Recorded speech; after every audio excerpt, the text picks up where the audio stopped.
Live streaming is on. Hello, good morning, everyone. This is Dan Gay, Chief Marketing Officer of BlockSearch Blockchain, and I'm joined here by my guest. Well, actually, I'm his guest mainly, but Mr. Tim Vasco, who's the CEO and founder of BlockSearch Blockchain. Good morning to you, Tim. Hey, Dan. How are you this morning? I'm doing great, thank you. And with just so everybody knows, we're doing something a little unique and different this morning.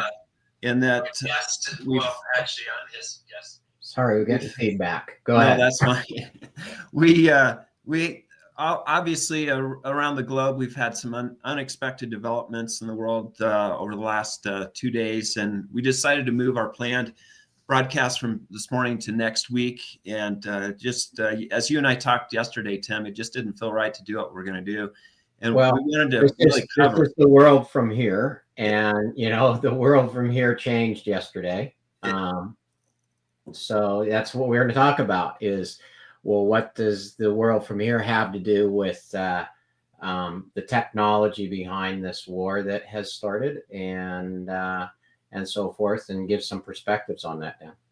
For sure. And we also have, you know, employees and others who have family and friends in the area of conflict, and our hearts go out to those, and you know, our deepest wishes to those that are impacted by this, as well as everyone around the world. So we wanted to share that as well. Exactly. And you know, being a global company with operations in 14 countries, as you mentioned, Dan, a lot of the really important people to us in the regions that are most affected right now. We experienced this last December when the natural disaster hit the Philippines. The world changes rapidly and dramatically, and we want to acknowledge that we're thinking about this, and it's part of what we do at BlockSearch is build global teams and also talk about the globe. So let's get into it. Let's get into it, because also we talked about how that impacts with technology, and that's what we're going to talk about today is Exactly. how this impacts everyone. And so the fog of war, Tim.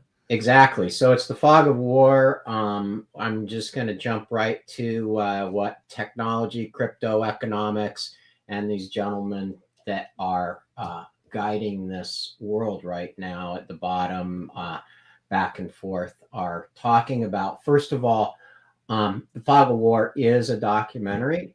It was interesting, Dan. I was watching this documentary just a couple weeks ago about Robert McNamara, the 8th Secretary of Defense of the United States.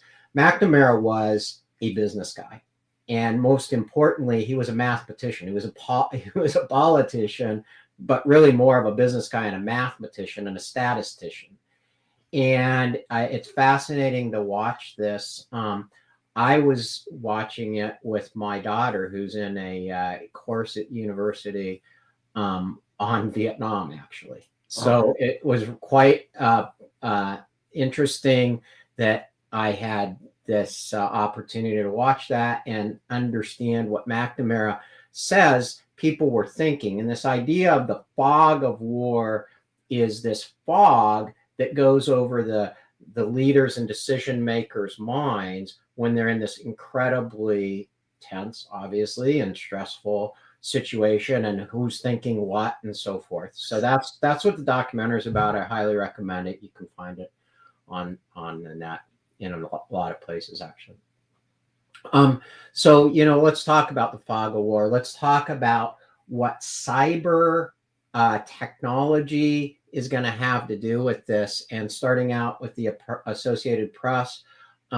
Propaganda, fake videos of Ukraine invasion are bombing, bombard users across TikTok, across all these. Here's one: Russian dance in preparation for war.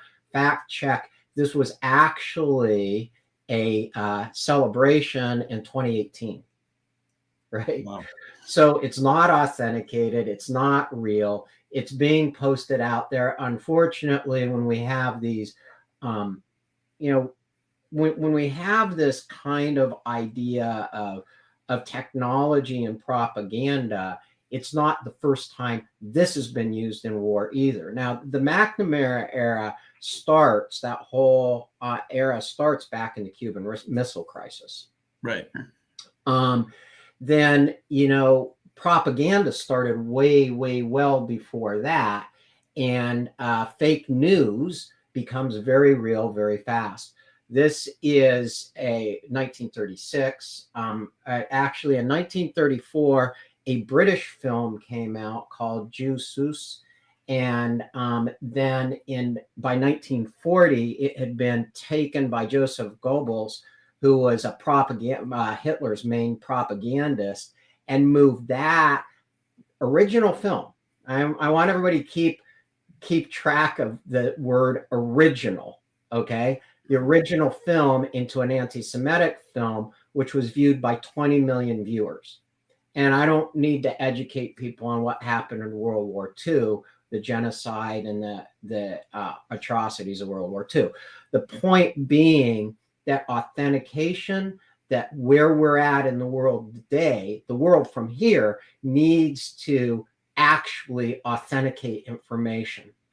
And, you know, I didn't expect us to be talking about this today, Dan. You didn't either.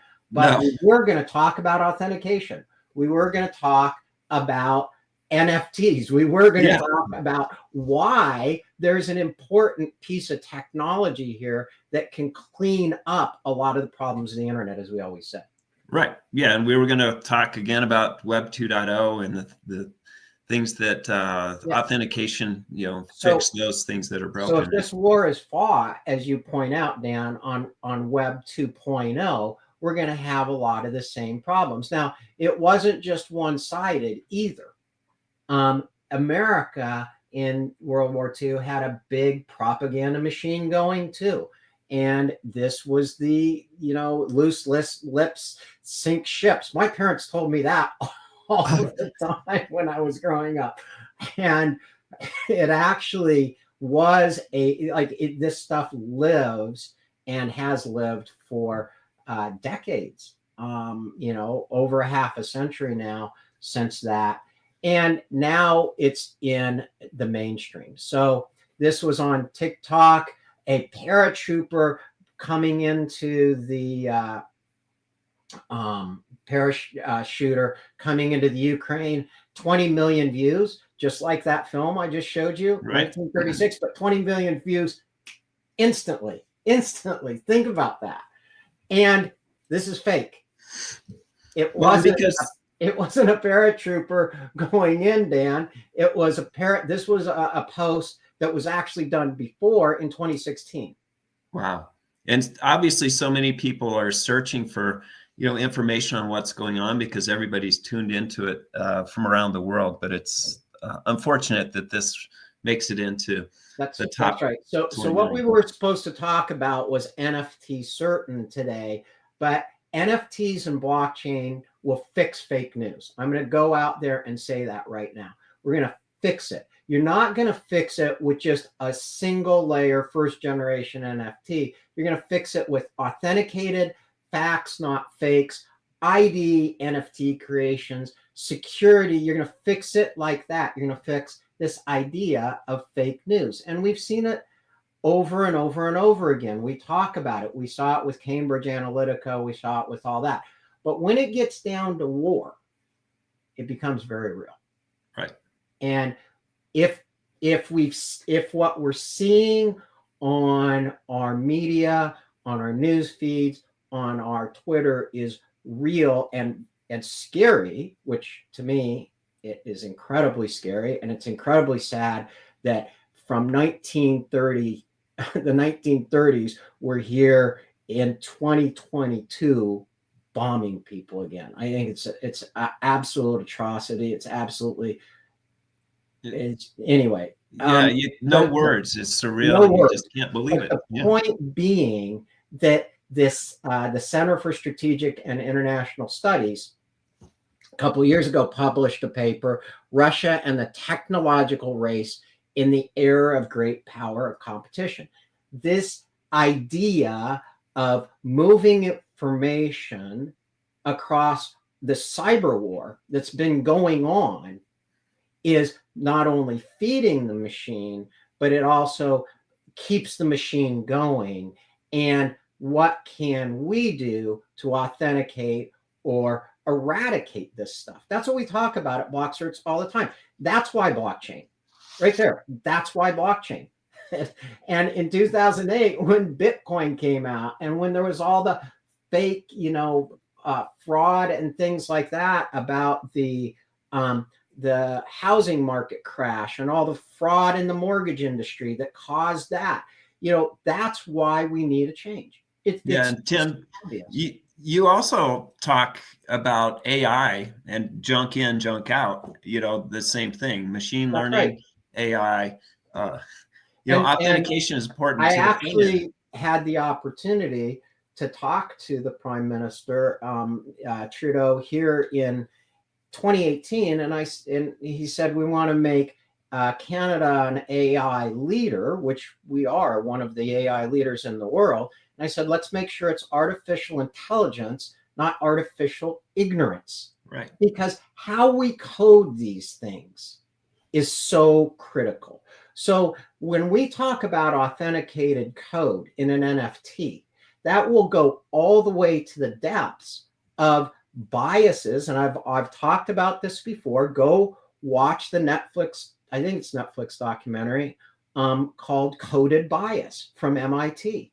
It's how these things work. And what we're trying to do at Block Certs is give that kind of power, that kind of knowledge, as well as power to every person so we can run a better society and we can run a better social contract, or what I love to call the social smart contract, as we build these things out. So is it a matter of national security? Somebody thinks so. The President of the United States, if you recall a few weeks ago, we talked about this, Dan. Right, we did. The White House wants crypto rules as a matter of national security. Now does it make sense? Now it makes perfect sense. When you think of any global world leader that might be storing crypto and it's not traceable, et cetera, what kind of issues would they have if you're restricting a bank, for example? Well, and let's talk about that. Let's talk about that. What's the main thing that came out yesterday? Economic sanctions. Right. How do you sanction something economically? And if you go back to 2020, I think it was April 2020, I wrote about the digital war, the digital trade war in Forbes. Right. And if you go back and look and read some of this stuff, this has been going on for quite some time. And to us, to me, to the people that I work with, the teams we build, it's obvious in the industry. But it's not so obvious to the world out there. What is obvious to the world out there is there's these ideas of things like cybercrime, which is increased 600% just since the beginning of the pandemic. Wow. 600%. Well, why is that? Everybody is online. We live in a digital world. We've said this about Block Certs 100 times. We are a completely virtual company. We rely on digital 100%. I was thinking, about the other day, I'm going to calculate this, my carbon footprint and how I've completely taken it to almost zero. Yeah. From when I used to travel all over the world as one of those road warriors all over around the world. I've been around the world 4 times completely. And, what's my carbon footprint now? So when we think about that, and then we think about this idea of being digital and the risks of being digital, now we have to start thinking about authenticating all that digital stuff. And why? Look at this. In 2013, the US was number 2 in cyber attacks, right? By 2016, and Russia was number 4. By 2016, Russia had jumped up to number 3. And Russia was number 10 in 2016. And by 2019, it was number 3 in cyber attacks. The U.S. had dropped to number 9. And Tim, just to make sure everybody knows, that's where they originate from. So that's where they originate from. That's right. Where they're originating from. Who is originating cyber attacks? So if you talk to our chief security officer, who's been on the world from here, he'll tell you, we watch where these attacks are coming from all the time.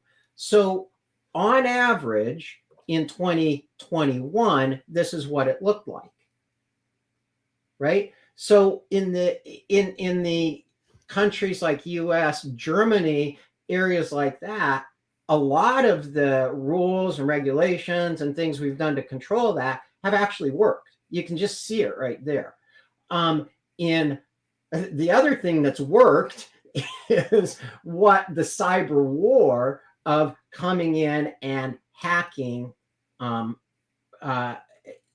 various systems and have occurred. So what about the big pipeline hack? What happens when the cyber war hits and critical infrastructure is brought down? Think about it for a moment. I want everybody to think about that.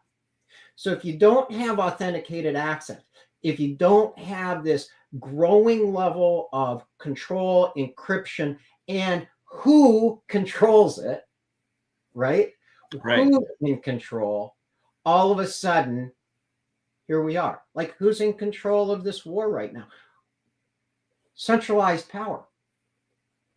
I mean, all of the stuff we talk about is right here hitting us literally in the world, and we're faced with this global situation.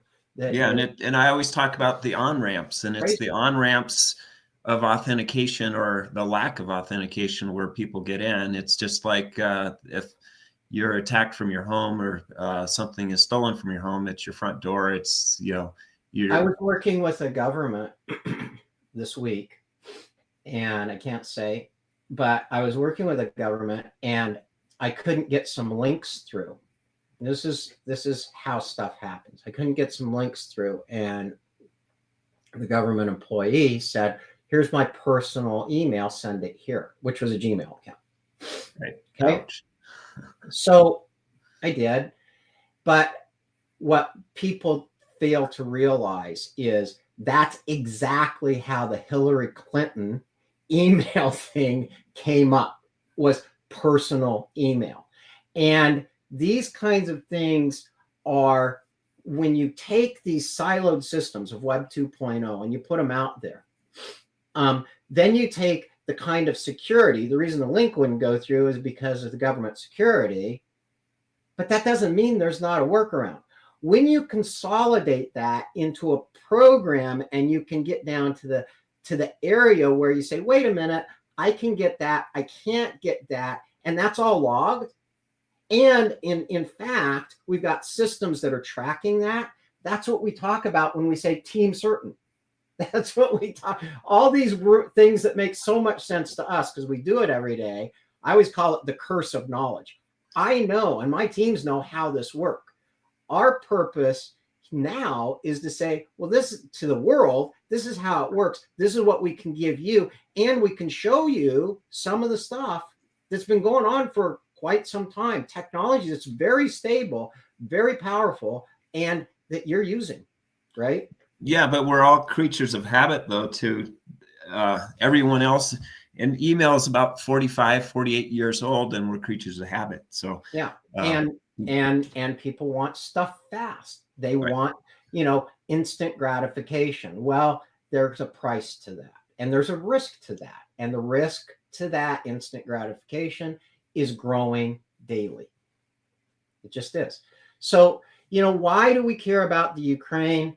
In 2019, this is up at the University of Toronto, and of course, the Ukraine is a really good example of a country, of a people that really wanted democracy, wanted to get control to some degree of their lives and to build a new economy and so forth.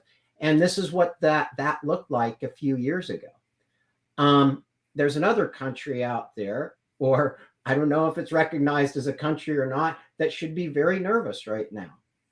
Taiwan, right? So when we look at these kinds of things, you can say, well, you know, this is a world effect. And during the emergence of blockchain, way back when I started working at this at 2013, 2014, but during the emergence of this, we saw countries coming in. And when I met with governments from Dubai, I've spoken with countries all over the world, in Africa, Mauritius, in India. We started talking about this social smart contract. We started talking about government protocols. Like, what are the protocols? What are the rules? And that kind of thing, even down to the UN, can be put into a coded model down the road that will allow us to create these standards that really have evolved for years through diplomacy and so forth. We can just match those up now to this technology society we live in. So it's going to be interesting, but it goes beyond that. It does go to economics. And I found this interesting, but in the past 24 hours, as of February 14th, $400,000 of crypto to support the Ukrainian army was provided by citizens. So very real value there being transferred. So the question is, what on the other side is being transferred? And will the economic sanctions really have an impact? And the experts, I'm not an expert in sanctions, but the experts say they are a big deal, but it could take effect and impact for years. And obviously, we're already seeing that impact at the gas pump. Oil has hit its a 7-year, the highest price since 2014, right? Right. And immediately hit the pumps. And it's going to immediately hit the pumps and everything else. And we've already seen from the pandemic the effect of supply on the supply chain and things like that. So all of these things emanate from one very simple point, Dan, and it's this idea that we're connected, and we're very connected. And so I think that what we need to do is get into this idea of the social smart contract. We need to get into this idea that we as individual citizens do have an impact, because every time we click something, we're providing that data. We're taking a stand, whether we tweet, we're always taking a stand. We constantly are. I don't take much of a stand because I don't do much social media, but I'm taking a stand right now. Right now, I'm taking a stand. I guess YouTube, social media. So this is my stand, and my stand is, I love this. I'd like to have that artist, whoever did this, come up and make that an NFT on our new NFT Certain platform, because it's so brilliant about John Lennon. And it was quoted by the Secretary General of the United Nations. Let's give peace a chance. Well, it's one way we can give peace a chance is through, fighting back. We all can fight back with the choices we make in our technology. Start making those choices, like one at a time. Start making those choices. That's why we called our choice program Choice. Now, are we there? Are we 100%? No, but we're pretty good. Like, we run a global company on this thing. It's pretty amazing. We talk to our people all over the world. Our blockchain senior director, Eugene, is Ukrainian. And yesterday he shared with our team image of his family in the Ukraine. So our hearts are out to Eugene and his family, of hunkering down in a metro station. This is real. It's so real. And I don't know how much more we can say about that, then when you've got people all over the world, whether they're in the middle of a war, they're in the middle of a typhoon, it impacts you, and we feel it. We feel it for them and their families, and these kinds of things that impact all of us. And so we are very, very connected. And yeah, so let's start working on the social smart contract. I think it's something that that is really important, and that's how we can give peace a chance. Yep. So, and as you said, we're connected around the globe, whether we like it or not, and to have an efficient, secure way for connection to get to real live information and authentic information is just so important for all of us in the world, because of all the fake things that we've seen in the last, especially the last 4 years in the U.S. Exactly. And so as we, kind of wrap this up and get into wrapping it up, that's what we didn't expect to be here. The world didn't expect to be here. First war on European soil since the World War II. It's the first time a shot's been fired since World War II. So that's huge. And, we're launching NFT certain. Yes, there's a lot of great, fun business economic stuff out there about what we do at BlockCerts. It's important. It's critical. Did we take this decision to talk about this as opposed to NFTs and all the cool stuff we can do with them lightly? No, but it's beyond cool stuff. It's about what's the impact of what we do from here with our technology, with our cyber power on this planet, and with people to make an impact. And I think this is how we make an impact. We do reduce our carbon footprint. We do make a statement. No, it's not okay just to take my data, or it's not okay to just fake stuff and sell it and then steal it and all that kind of stuff. That's not okay. It's just not, right? And so anyway, that's the point that we wanted to say. There is a cyber war here as well as a physical war, and it's dramatic. It is. And Tim, we both talked yesterday and last night, we just wanted to recognize what's happening and push out what we were going to do, because this is real. It impacts a lot of us, all of us. And it was just too important not to talk about and to integrate with technology and what's happening. So, well, and as we started out, Dan, it is the world from here. We're here to talk about the world from here, to share knowledge, not just to make this a big commercial about blockchain or BlockCerts or crypto. We are here to try and say, what is the impact of Web 3.0? What is the impact of these technologies, the metaverse, all that kind of stuff? Well, here we are in the real universe of technology. And basically, we hope that peace and safety find the people of Ukraine. Do we want you guys and all of our watchers, listeners, supporters to support us? For sure. We think we're doing something that will impact the world in many ways. Yes, economically, for sure. Business-wise, for sure. It's going to it is transformative, but it's transformative way beyond that at a much larger scale. And you're seeing it. I'm not the only one saying it. There are presidents and leaders all over the world that recognize this, and we're just glad to be able to bring part of that so that you can do anything you want, and it's your choice. For sure.